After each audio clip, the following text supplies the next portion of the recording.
que es el tema que nos compete ahora, porque lo que hemos visto pues es un problema en ese aspecto. Muy, ya está grabando, entonces vamos a empezar viendo, yendo al blog y luego viendo la actividad.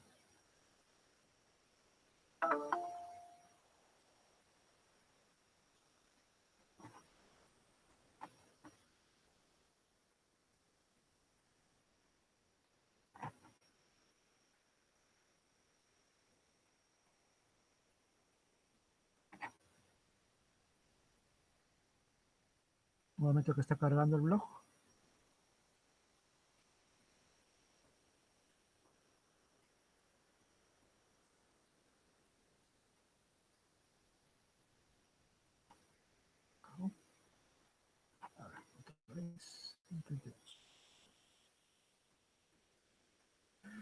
Mientras van llegando los demás, y lo que yo quiero indicar, y lo voy a volver a repetir al final, es que estoy viendo una menor cantidad de trabajos presentados y eso me preocupa un poco porque antes cumplían muchos más de los que están cumpliendo actualmente, así que les pido por favor que en ese aspecto no dejemos de presentar, no dejemos de que se nos junte las tareas.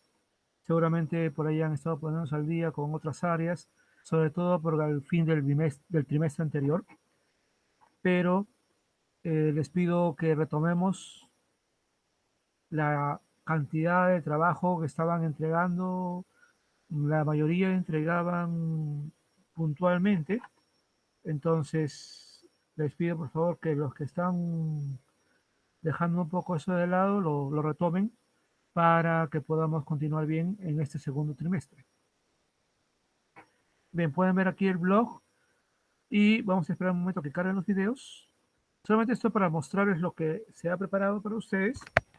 Y si bien no es el tema que vamos a tratar esta semana, ya tenemos una idea de un contexto, ¿verdad? De cómo llegamos a 1980.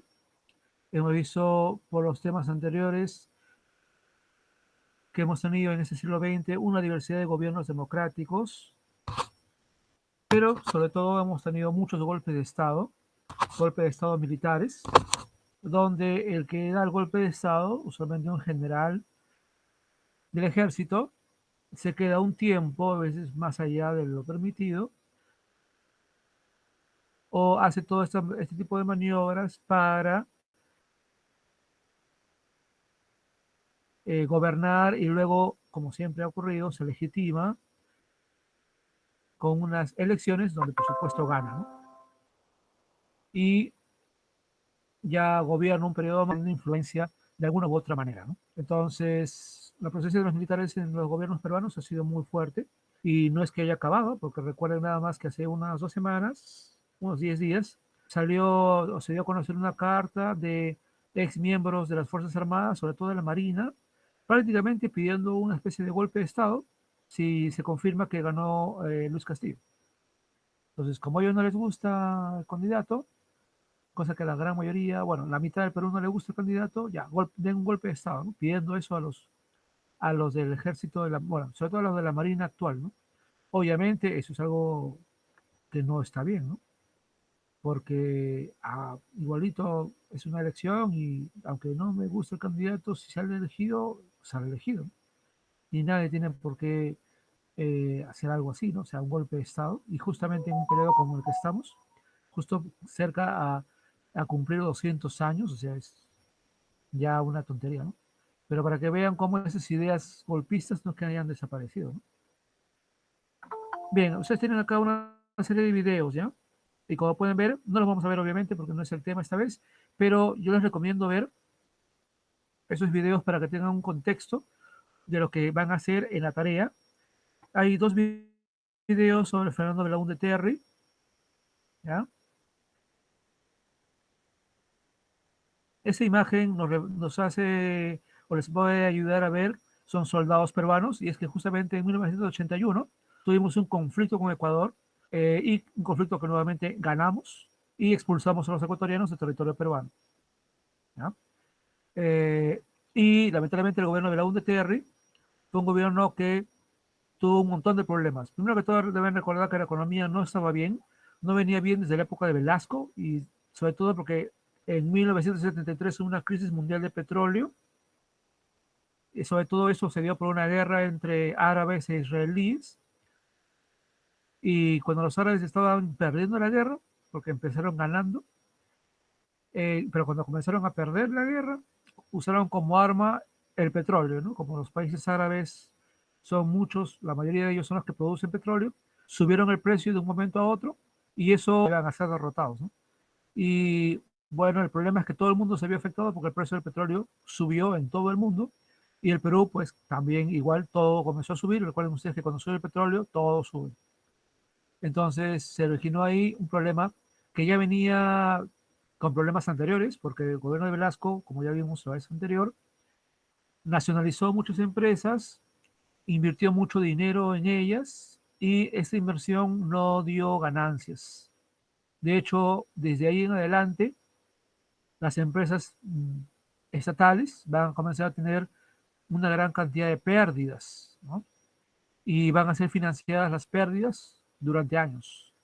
Sobre todo porque muchas de estas empresas se van a convertir en salas de empleos para la gente que apoya al gobierno, que es lamentablemente algo que ocurre muy comúnmente cuando un gobierno llega. A veces aprovecha a su gobierno para comenzar a dar empleo a diestra y siniestra, ¿no? A su gente, ¿no? A los que los han apoyado. Entonces, todo eso, esta crisis, más el gasto enorme que se hizo, más los sueldos, el aumento de la burocracia, todo eso jugó en contra del gobierno de Belón de Terry. Además, también que en 1980 empezó la acción terrorista de Sendero Luminoso, que va a durar 20 años, ¿no? Hasta casi su total derrota. Recuerden que aún no ha sido totalmente derrotado, aún se mantienen en una zona llamada el Brain, es una zona de selva alta, muy difícil de llegar, y que de hecho hace poco, antes de las elecciones, ¿no? Cometieron ahí una matanza de personas, ¿no? Y básicamente porque esas personas no respetaban las órdenes que habían dado a ellos, ¿no? Y es que en esas zonas, en algunas zonas, ellos son los que mandan, ¿no? Y hacen lo que quieren. Es muy peligroso ir ahí porque realmente es una zona perfecta para emboscadas, ¿no? Y bueno, aparte de todo esto, en 1983 hubo un terrible fenómeno del niño que destruyó básicamente Tumbes y Piura y también originó una gran sequía en el sur peruano. Y además, todo esto, hacia 1983-84 surgió otro grupo terrorista que sería el Movimiento Revolucionario Tupac Amaru. O sea, peor a Belón de Terry, en su segundo gobierno no le pudo haber ocurrido, ¿no? Entonces, a pesar de que hubo muchas cosas buenas también, intentos, obras públicas y todo ello, el gobierno de Belón de Terry tuvo todo en contra casi desde el principio. Por eso, en 1985 llega al poder Alan García, ¿no? El gobierno aprista. Este video que acá no se puede ver es pues de derechos de autor, pero si ustedes lo hacen el enlace aquí en Watch on YouTube, ahí lo pueden ver, ¿ya? Y es un resumen de el gobierno de Alan García, ¿ya? El primer gobierno de Alan García, y aquí hay sobre el tema de la hiperinflación. Entonces, cuando Alan García llegó al poder en 1985, al principio fue muy bien, tomó una serie de medidas que funcionaron bien. El problema fue que luego las medidas se salieron de control y se comenzó a usar los recursos públicos así en gran cantidad para financiar los sueldos, como el nivel de vida aumentaba continuamente y el terrorismo seguía atacando, destruyendo. Entonces, la economía comenzó a haber un desfase entre el dinero que el Perú ganaba por exportaciones y todo el comercio y lo que se gastaba, ¿no? Entonces comenzó a haber una inflación. La inflación es cuando la moneda pierde su valor porque no hay el respaldo de, de la economía, ¿no? En general. Entonces, esto va a originar que ante la falta de dinero y ante cada vez la reducción del dinero, de los dólares que el Estado tenía y que gastaba más y más y más, eh, con el tiempo el Estado va a comenzar a fabricar dinero, lo cual no es un problema porque el Estado puede mandar a fabricar el dinero que sea, pero mucho de ese dinero no tenía respaldo. Entonces, poco a poco, el dinero va a comenzar a perder valor. Y de hecho, va a surgir una nueva moneda que va a ser el INTI. Y va a llegar un momento, eso fue en 1988, y en el transcurso solamente de poco más de 2 años, o de 3 años, porque no duró tanto el INTI, la moneda va a perder cada vez más su valor y ya no va a haber solamente inflación, sino que va a haber hiperinflación. Eso quiere decir que los precios de las cosas subían todos los días y prácticamente el gobierno tenía que subir todos los meses los sueldos para que por lo menos el dinero... Entonces, esto va a ser una debacle económica que, además de todo, va a verse también coronado porque el terrorismo, el Sendero Luminoso y el MRTA va a continuar y va a seguir avanzando, ¿no? Al igual que las violaciones a los derechos humanos por parte de algunos grupos de militares y también policías, ¿no?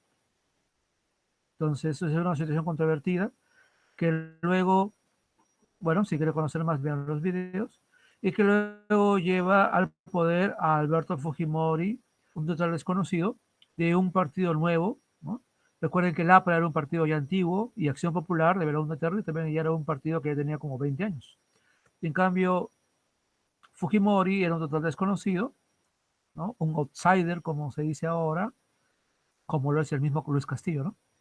Y la gente va a votar por él y va a tener un gobierno democrático al principio, pero cuando ya el Congreso le pone algunos límites, porque había cosas que él no podía hacer y él quería hacer, entonces él va a organizar un autogolpe en 1992 y durante un tiempo el gobierno no tiene muchas garantías, obviamente convoca elecciones, cierra el Congreso, cierra todo, todas las instituciones, crea un Congreso Constituyente Democrático, convoca nuevas elecciones, primero que todo se crea una nueva constitución, que es la actual, convoca nuevas elecciones y ahí logra una mayoría aplastante, ¿no? Porque también la gente estaba en contra del Congreso, muy parecido a lo de ahora, ¿no? Y prácticamente con esa mayoría gobierna, cambia la constitución y logra reelegirse 2 veces más. Entonces sabemos también que en el 2000 ganó las elecciones con fraude. Entonces, independientemente de las muchas cosas buenas que hizo, porque inclusive en su gobierno se derrotó al terrorismo, tanto a Sendero Luminoso como al MRTA, en un grupo operativo que infiltraba a los terroristas y los capturaba y lograba información para seguir capturando más terroristas y que llegó a la captura de los líderes de ambos grupos. Pero hay que recordar que esos grupos no los creó él, esos grupos ya habían comenzado a funcionar en el gobierno de Alan García. Lo que pasa es que tuvieron sus éxitos más importantes ya en el gobierno de Alberto Fujimori. Lo que sí corresponde a Fujimori fue el dar el punto final al MRTA después de que este grupo tomara la embajada del Japón y que los comandos Chavín de Wander, como se les llamó, ¿no? Tomaran la embajada aniquilando a todos los terroristas. Y bueno, con la pérdida de 2 comandos y de, si no me equivoco, 2 rehenes, ¿no? Pero que fue una operación bien hecha y fue un gran éxito. Entonces, de hecho, hay muchas cosas buenas que hizo. También terminó el problema con Ecuador, ¿ya? Reconociendo una pequeña parte para el territorio ecuatoriano, muy breve, muy, muy pequeña, y logrando que Ecuador de una vez y por todas cierre la frontera. A partir de ahí, nuestras relaciones con Ecuador han mejorado mucho en todo sentido, ¿no? Y obviamente también acabó con la hiperinflación, acabando con el INTI y reemplazándolo con el sol, con el nuevo sol, que ahora ya solamente le llamamos el sol, ¿no? Que es nuestra moneda. Y desde esa época hasta ahora, la inflación está controlada, ¿no? En el Perú la inflación no llega anualmente a 2%, ¿no?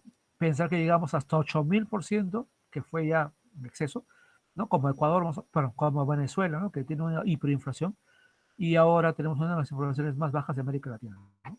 Ojalá que el nuevo presidente no intente hacer locuras y no cambie eso. Bueno, acá hay 2 videos para que puedan ver con detalle, ¿no? Los gobiernos de Fujimori. Disculpe, profesor, hay Muy compañeros bien, que quieren entrar. ¿Cómo se llama la clase? perfecto. Y les recomiendo acá ver este video que ya trata del tema que vamos a ver ahorita, ¿eh? Muy bien, entonces vamos a ir a la ficha, pero antes que todo vamos a dejar entrar a los chicos que han llegado un poco tarde. Entonces yo les recomiendo ver todos los videos ¿Ya? Bien, acá veo sí a varios. Ya. Muy bien. Gracias por avisarme. Lo que pasa es que cuando estoy explicando no se puede ver. Muy bien, entonces, como decía, recomiendo ver los videos, ¿ya? Y sobre todo para que tengan un contexto de lo que pasó en esos 20 años, ¿ya? Básicamente tuvimos dos gobiernos democráticos, pero con muchos problemas. Tuvimos el gobierno de Fujimori, que empezó democrático, pero que luego se volvió autoritario, ¿ya? A uno lo oyen, a un politólogo lo llamó democradura, ¿no? Porque era una mezcla de democracia y dictadura, ¿no? En todo caso, se puede decir que fue un gobierno autoritario, ¿ya? No una dictadura, porque había libertades y todo, pero lamentablemente, como también sabemos, en la época de Fujimori, sobre todo algo organizado por Vladimiro Montesinos, es que logró controlar la parte de la prensa en base, prensa escrita, prensa en televisión, prensa radial, en base a sobornos, ¿no? Y eso lo utilizaba para atacar a los que lo criticaban o lo investigaban, ¿no? Entonces, no por nada se le llamó la mafia, ¿no? Literalmente. Bueno, en todo caso, lo que nos toca ver ahora es qué pasó en esos 20 años en la salud. Entonces, vamos a ir a la actividad para ubicarnos. Todavía tenemos unos 20 minutos, creo que sí nos va a dar el tiempo.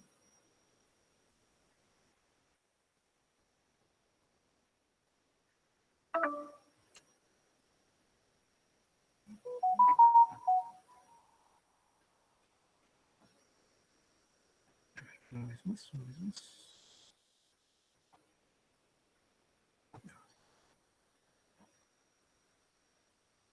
Muy bien, entonces estamos en la actividad 14, segundo trimestre.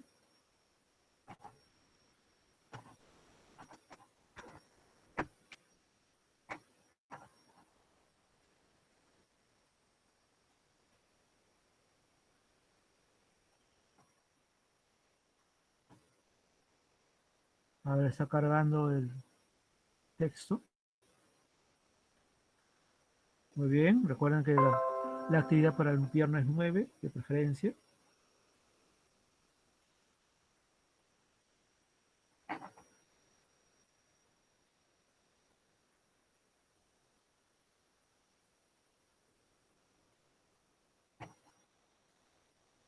Analizamos los avances y problemas de salubridad en el Perú desde 1980. Y de alguna manera podría servir de repente muchas de estas cosas para hablar del presente, yo creo que sí, porque de hecho, como ya sabemos, la pandemia nos agarró desprevenidos, ¿no? Muy bien, entonces el reto, bueno, el propósito es que ustedes identifiquen y analicen información sobre la situación actual de la salud en el país, así como la situación de la salud en el pasado, ¿no? Básicamente los años 80. Y dice aquí, el reto es que ustedes, partiendo de la información de las fuentes que se van a mostrar, planteen dos desafíos que que tienen ustedes como ciudadanos ante la persistencia de problemas de salud en nuestro país. Este es un tema muy actual, ¿eh? Por ejemplo, en estos días hay un Congreso Nacional de Historia, justamente organizado por la Comisión del Bicentenario, y justo interesante, ayer en la noche hubo una mesa de discusión con varios especialistas hablando del tema de la salud. Entonces, es un tema que estos historiadores, especialistas, discutían y creo que mucho de lo que decían lo vamos a ver acá, ¿no? De hecho. Y un aspecto que acá se menciona es la medicina tradicional, ¿no? Hay un texto acá, la fuente A, dice la medicina tradicional en la década de 1990. Entonces, recuerden que hay dos tipos de medicina, ¿no? La medicina científica, por decirlo de alguna manera, que es la que está en los hospitales y la que está también en las postas médicas, y es la que nos está dando las vacunas que se están usando actualmente contra el COVID. Pero también hay una medicina tradicional, una medicina alternativa, si ustedes quieren llamarlo así, que parte mucho de plantas y el uso de plantas para hacer emplastos, para hacer brebajes, para tomar, ¿no? Dice, lo que a veces viene con los hierberos, ¿no? Y muchos mercados ustedes van a encontrar personas que tienen un montón de hierbas ahí, y tú le preguntas a uno de ellos, ¿qué puedo hacer? Me siento mal o tengo tal cosa.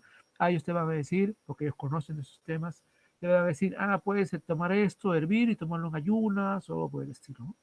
Entonces, es reconocido, y de hecho el texto que vamos a ver más adelante creo que lo indica, que esas plantas, y el Perú es, recuerden, muy biodiverso a nivel botánico, hay plantas que tienen un, digamos, reconocido beneficio en la salud, ¿no?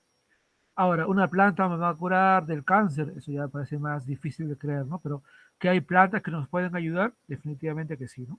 Entonces, acá hay un texto, y en base a este texto, ustedes van a completar esta línea de tiempo, ¿ya? Y aquí lo que se les pide es ordenen la línea de tiempo los acontecimientos más importantes de los hitos de la medicina tradicional en la década del 90. Y es que ahora, y el texto nos dice eso, ¿no?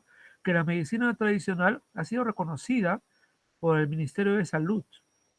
Es decir, ya no se considera como una cosa de hierberos, una cosa así, no creencias que la gente tiene, sino que se reconoce, el Ministerio de Salud reconoce que la medicina tradicional tiene beneficios, ¿no? Entonces dice acá que hay un programa de salud de medicina tradicional y terapias alternativas. Entonces, eso quiere decir que ya la medicina tradicional es reconocida y también es considerada como válida para ciertos tratamientos.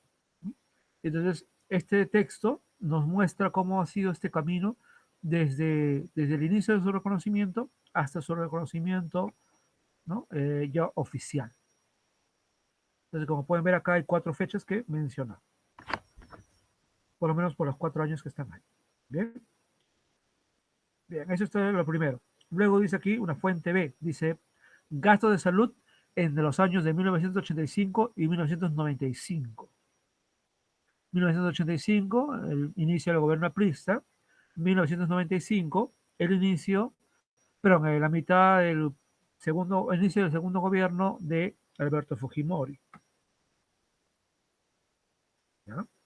Y lo que acá se puede ver entonces es, miren ustedes, 1985, 289 millones, poco más, de dólares. Para 1990 ya era menos, 195 millones. Obviamente eso tiene que ver con la hiperinflación, ¿no? Y es que el dinero peruano ya no valía nada, ¿no? Entonces, por supuesto, todo era más complicado, de tal manera que el presupuesto bajó. Sin embargo, para 1993, cuando ya Fujimori ya nuevamente gobernaba, ya no había autogolpe, sino que ya había ya gobernado de manera oficial y con mayoría en el Congreso además, por supuesto que aumentó la inversión en hospitales, en salud, y también se ve del 95, miren, se duplicó. Es por eso que mucha gente realmente votó por Keiko Fujimori, ¿no? Por convicción inclusive, ¿eh? Porque muchos reconocen de su época muchos colegios y hospitales, postas, etcétera, ¿no? Entonces, muchos reconocen mucha obra y en ese aspecto no se puede negar, ¿no? Aunque luego se descubrió que algunas obras, sobre todo algunos colegios, no estaban tan bien construidos como parecían, ¿no? Pero bueno, eso es otra cosa. Disculpe un ratito, un ratito.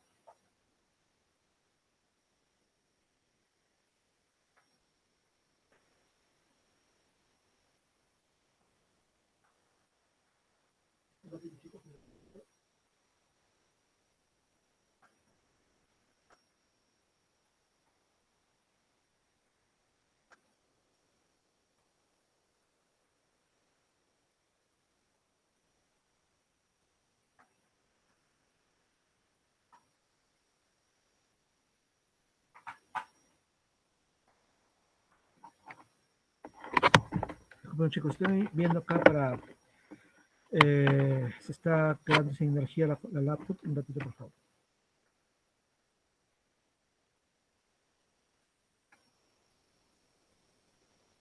Ya, ahora sí. Muy bien, entonces ustedes pueden ver ahí el aumento en la inversión, el aumento en la inversión en el gobierno de Alberto Fujimori y el gasto per cápita, o sea, el gasto en salud por persona, también como es una cantidad de 85, aumenta, bajó pero en el 90 y sigue aumentando en los años siguientes, ¿no? Entonces, Acá ya ustedes tienen una idea de lo que se puede indicar aquí. En la fuente C se habla del SIS, ¿no? El Sistema Integrado de Salud, y hay un breve texto sobre el aumento de asegurados para el año 2019, antes de la pandemia. La fuente D nos habla de la telemedicina, es decir, lo que ahora en tiempo de la pandemia se ha dado muy frecuentemente, ¿no? Como no se puede ir a los hospitales por el temor al contagio del COVID y porque prácticamente muchas cosas ya no, muchas enfermedades no fueron trabajadas o no podían ser atendidas por la emergencia del COVID, mucho ahora se hace de manera virtual, ¿no? Videoconferencias donde el doctor pues te da las indicaciones y, en fin, es una forma diferente de atender, ¿no? Entonces, sobre estas dos situaciones, ¿qué plantea la fuente C? ¿Qué plantea la fuente D? ¿No? ¿De qué nos habla? Una especie de resumen o ideas más central, más importante de este texto, de esos dos textos, ¿no? Como dije, la telemedicina ahora ha crecido mucho. Yo creo que eso va a ser muy positivo cuando acabe la pandemia, porque es una manera de evitar tantas colas y también una manera de poder atender a más personas y a veces, por lo menos para muchos casos, ¿no? No todos los casos seguramente, porque hay casos que por su, digamos, complejidad es necesario ir a un hospital, ¿no? Pero hay muchas veces que tal vez se puede solucionar o se puede atender en primera instancia de manera virtual, logrando que haya menos personas yendo a los hospitales, menos colas, menos todo lo que ya sabemos que ocurre cuando uno va a un hospital del Estado, ¿no? La fuente E, situación de nuestro país al final de la década del 80 y su relación con la salud. Evidentemente el texto nos habla de los problemas, ¿no? Los problemas económicos que se manifestaban también, por supuesto, en problemas de salud. Y en la fuente G, agua y desagüe en tiempos de cólera. Aquí es importante indicar que en los años 80 tuvimos una grave epidemia de cólera, que es una enfermedad gastrointestinal, y que fue realmente grave, y no solamente acá en el Perú, sino en varias partes de Latinoamérica.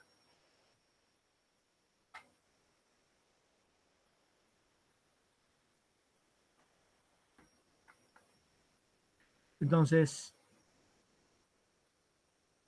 un elemento importante que jugó en contra de la salud y a favor del cólera es que, y como ha ocurrido también hasta ahora y lo hemos visto, ¿no? Muchas personas no tienen agua potable, muchas veces se compra o compran agua de cisternas, muchas personas no tienen agua de desagüe, y por tanto, muchas personas pues no se lavaban las manos antes de comer, o no se lavaban las manos después de ir al baño, o al silo si es que no había un baño, y todo eso ayudó mucho a la expansión del cólera, que tal vez no mató a tantas personas, pero que sí enfermó a miles, ¿no? Entonces, claramente, cosas tan simples como tener agua y lavarse las manos, que es un elemento fundamental para inclusive evitar el COVID, es algo que para muchas personas es complicado, ¿no? Algo tan simple o algo tan normal o algo que debería ser tan normal, tan simple para todos, era muy difícil para una gran parte de la población peruana en los años 80. Entonces, ustedes aquí van a completar este cuadro indicando diferencias entre la fuente E y G y coincidencias, ¿no? Considerando lo del cólera y también considerando la crisis económica que ya se vivía en aquella época, ¿no? La gran diferencia de repente es que la crisis económica de los años 80 fue también muy negativa para luchar contra el problema del cólera, ¿no? En cambio, en nuestro caso fue un poco diferente, ¿no? Si lo pensamos en los tiempos actuales, en que fue más bien el COVID lo que originó una crisis, ¿no? Porque no estábamos tan mal económicamente, estábamos bajando la economía un poco, sobre todo por todos estos 5 años que hemos tenido de pelea entre el Congreso y el Poder Ejecutivo, ¿no?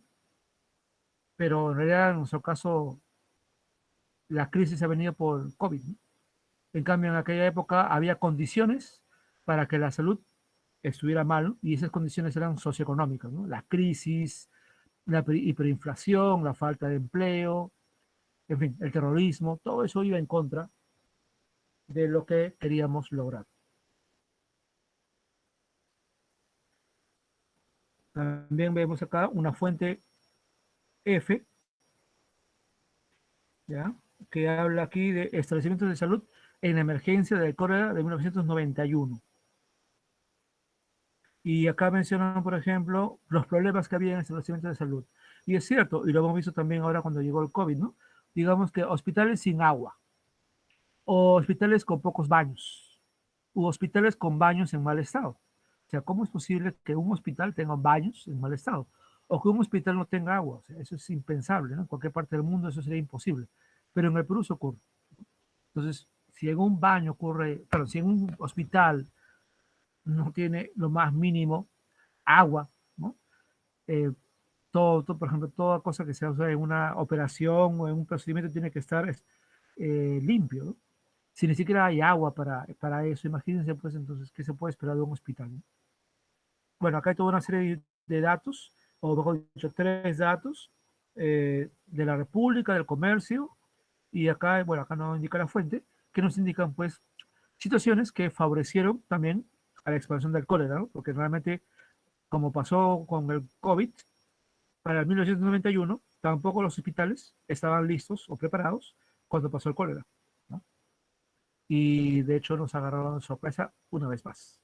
Entonces, lo que me preocupa o llama la atención, y justo también ayer decían eso, es cómo a pesar de lo que pasó en el cólera, el COVID nos agarró de sorpresa. O sea, no hemos aprendido nada con lo que pasó hace más de 30 años, ¿no?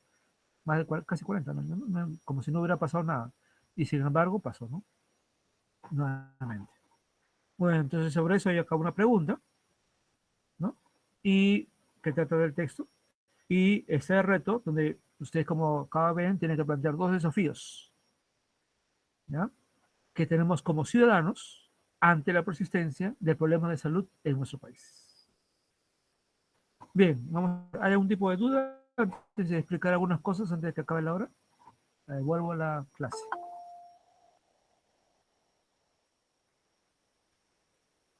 ¿Hay alguna duda? ¿Alguien está llegando? ¿Se entiende lo que van a hacer, chicos?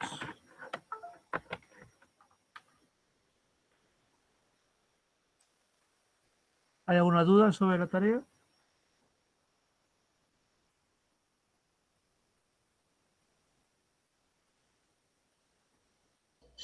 No, profesor, no hay ninguna duda. Ok, Jairo, gracias. ¿Se entiende todo entonces? ¿No hay ningún problema?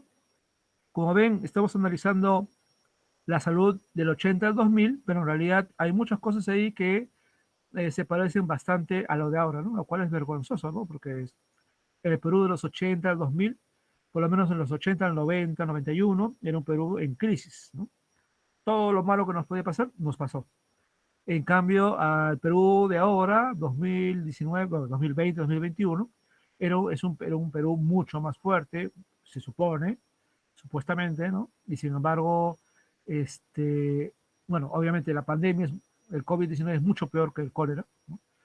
Y bueno, no estábamos preparados, ¿no? Así que la idea acá creo es ir tomando conciencia y ojalá también que los gobernantes que nos van a tomar el mando este 28 de julio tomen conciencia y de ahí en adelante también todos tomen conciencia de que ya no puede pasar algo parecido a lo que ha pasado esta vez, ¿no?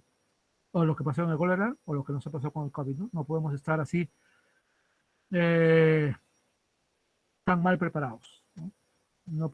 Eso no debe volver a ocurrir, ¿no? ¿Cuántas vidas hubiéramos podido salvar de las 200.000 casi que hemos perdido si hubiéramos estado mejor preparados? Ineludible. Es una cosa que nos debe hacer pensar, ¿no? Bien, entonces si no hay mayores dudas, planteo entonces lo que quería decir al principio y como no había muchos todavía, no lo mencioné. Cosa primera, por favor, estoy viendo que muchos, reitero, muchos no están entregando las tareas últimamente. La cantidad de ustedes que enviaban la tarea a tiempo ha bajado, ¿ya? Antes, por lo menos las dos terceras partes enviaban a tiempo y yo decía que bien, ¿no? Sí, voy avanzando, ¿no? Pero ahora estoy viendo que algunos que estaban cumpliendo han dejado de cumplir. Entonces, de repente, bueno, la semana pasada lo entendí de repente porque era pues casi fin del trimestre, ¿no? Y de repente tenía que ponerse al día en algo pendiente, ¿no? Pero este viernes que revisé lo de ustedes, encontré igual, ¿no? Pocos trabajos comparados con los que me entregaban antes. Entonces, yo les pido por favor que los que están dejando de presentar nuevamente mantengan esa buena costumbre de entregar a tiempo, ¿no? No abandonen lo que han ganado, continúen, pónganse al día en lo que les está faltando, que son solamente la anterior y la nueva, y obviamente los que aún están mucho más atrasados, sigan enviando. Ya eso no se tomará en cuenta para este trimestre porque ya lo de la libreta ya se está haciendo y ya no hay nada más que agregar, pero eventualmente luego sí se colocará, ¿no? Para el segundo trimestre, si yo veo que ya está completo lo que faltó, completaré lo que falta, ¿no? Para que ustedes puedan tener ya sus notas completas. Entonces, no dejen de presentar los que por ahí me están faltando o no han podido presentar a tiempo. Sigan poniéndose al día, ¿no? Lo importante es eso. Y como dije, los que ya estaban al día, no se descuiden. Eso como un primer punto. Un segundo aspecto es que ayer he enviado un mensaje a todos los que con quien trabajo para que si es posible que alguno de ustedes quiera participar en una ceremonia para el bicentenario. Y la idea es hacer algo muy breve, muy sencillo, tal vez el día 23 o 24, esto está por verse, ¿no? Recuerden ustedes que van a salir de vacaciones el 23 de julio, durante un par de semanas, ¿no? Justo coincide por la semana siguiente, es ya el bicentenario, ¿no? Que vamos a conmemorar, no celebrar, sino conmemorar, ¿no? Porque no se puede celebrar con tantas pérdidas humanas que hemos tenido, ¿no? Y con tanta confrontación que hay ahorita a nivel político, ¿no? Pero vamos a conmemorar el bicentenario. Entonces, sería interesante hacer un tipo de ceremonia como lo hubiéramos hecho en el colegio, ¿no? Si hubiéramos estado ahorita en el PIN. Entonces, si alguno de ustedes quiere participar con alguna poesía, de repente vestido de algún precursor, con un mensaje, de repente alguien que para una marinera, o, en fin, pueden grabarse en un video y si pueden hacerlo, sería genial para tomarlos en cuenta en el programa. Si hay muchos, ya de repente iremos viendo, seleccionando algunos, ¿no?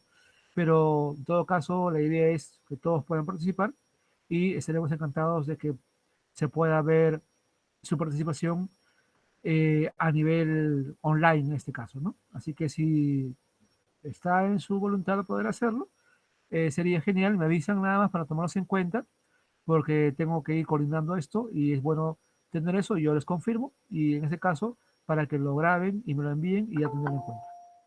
Muy bien, básicamente eso es lo que quería indicar y si no hay mayores dudas, entonces ahorita vamos a ir acabando.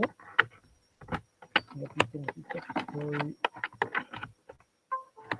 allá en que acaba de llegar. Bueno, entonces eso es lo que quería comunicar por un lado. Y bueno, no se olviden que mañana hay programa de Aprende en Casa a las 2 de la tarde, ¿no? Y nos va a servir para temas, todavía nos quedan 2 semanas más de clase, así que se sigue trabajando en esos asuntos de la salud actualmente.